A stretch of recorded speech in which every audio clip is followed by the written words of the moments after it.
असताना नंतर हे सगळं झालेलं आहे.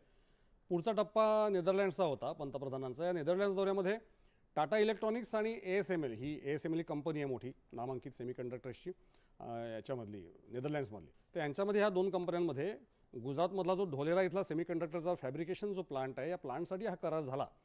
नंतर स्वीडनसोबत म्हणजे स्वीडनमध्ये नंतर पंतप्रधान गेले. स्वीडनसोबत आपली कृत्रिम बुद्धिमत्ता AI आणि कंडक्टरचा एक पथदर्शी आराखडा त्याच्यामध्ये तयार झाला, ज्याला आपण रोडमॅप असं म्हणतो इंग्रजीमध्ये. तर यामुळे एकंदर आपण काय म्हणाल की भारताची इलेक्ट्रॉनिक आणि प्रगत तंत्रज्ञान क्षेत्रातली आत्मनिर्भरता या दोन टप्प्यांमुळे कशी वाढेल, कशा प्रकारे वाढू शकेल?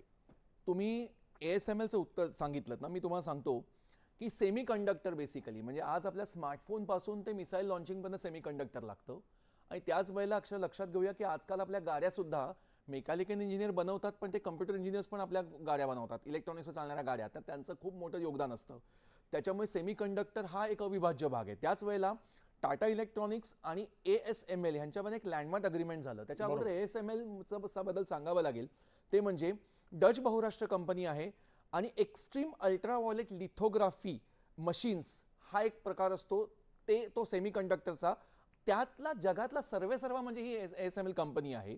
आणि TSMC असेल किंवा इंटेल असेल किंवा सॅमसंग असेल, या कंपन्यांच्या मायक्रोचिप्स ज्या असतात ना, त्यांचं प्रोडक्शनचं काम ही ASML कंपनी करते. म्हणजे ज्यातून मग AI, स्मार्टफोन्स किंवा डिफेन्ससाठी वेगवेगळी निर्मिती तयार होत असते. त्यामागे ही कंपनी आहे. आता विचार असा करतो की मग आपली ह्या क्षेत्रात आपल्याला महत्त्व काय आहे? कारण एक लक्षात घेऊया आपण की आजही कितीही तंत्रज्ञान पुढे गेलं तरी ह्या कंपनीचं आणि एकंदर नेदरलँड्सचं ना, आपल्या लक्षात घेऊया की कुठेतरी ह्या बाबतीतलं मोनोपॉली आहे, एकाधिकारशाही आहे. उद्या जर का आपल्याकडे हे जर का सेमी कंडक्टर तयार व्हायला लागले, आपण त्याला आपल्या भाषेत मायक्रोचिप म्हणतो, पण ते सेमी कंडक्टर असतात, ते तयार व्हायला लागतात, तेव्हा कुठेतरी आपल्याकडे सेमी कंडक्टर रेव्होल्यूशन येतं. सेमी कंडक्टर रेव्होल्यूशन आपण 1 वर्षापासून न्यूजपेपरमध्ये ऐकतोय, पण ते प्रत्यक्षात होतंय का, तर ह्यामुळे व्हायला लागेल. दुसरी गोष्ट अजून एक सांगतो, मी या फील्डमधला म्हणून सांगतो की सेमी कंडक्टरमध्ये पण एक बौद्धिक संपदा असते की सेमी कंडक्टर कोणत्या कंपनीचा, त्या सेमी कंडक्टरला कसं संरक्षण मिळेल, त्या कंपनीसारखे सेमी कंडक्टर कोण बनवणार नाही. याही बाबतीत ASMLचा रिसर्च एवढा मोठा प्रचंड आहे की त्याच्यामुळे काय आलं की इतर कंपन्यांना त्यांचे कॉपी करून सेमी कंडक्टर बनवणं शक्य नाही झालेलं. पण त्याच वेळेला आपल्याकडे जरी आपल्या कल्पनेने ते सेमी कंडक्टर नाही आले, तरी त्यांच्यावर हुकूम जरी आले तरी ते बनवणं सोपं नाही आहे.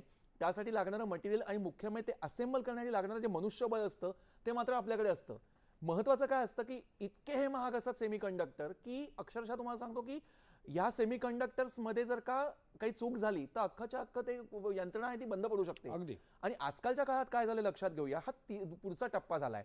एक काळ असा होता की हार्डवेअर बंद की सॉफ्टवेअर बंद, नंतर सॉफ्टवेअर बंद आणि हार्डवेअर बंद अशी वेळ आली. म्हणजे सॅमसंग Apple 7 जो होता, Apple 8, त्याचं सॉफ्टवेअर बंद झालं की फोनचं बटन पण बंद व्हायचं. आता पुन्हा एकदा आपण ते सॉफ्टवेअर नीट चालावं म्हणून सेमी कंडक्टरकडे येतोय, म्हणजे पुन्हा एकदा आपण हार्डवेअरकडे जातोय. हा पुढचा टप्पा आहे. सो AI असेल, डिफेन्स असेल किंवा इतर अनेक बाबतीमध्ये सेमी कंडक्टर्स इतके महत्त्वाचे आहेत.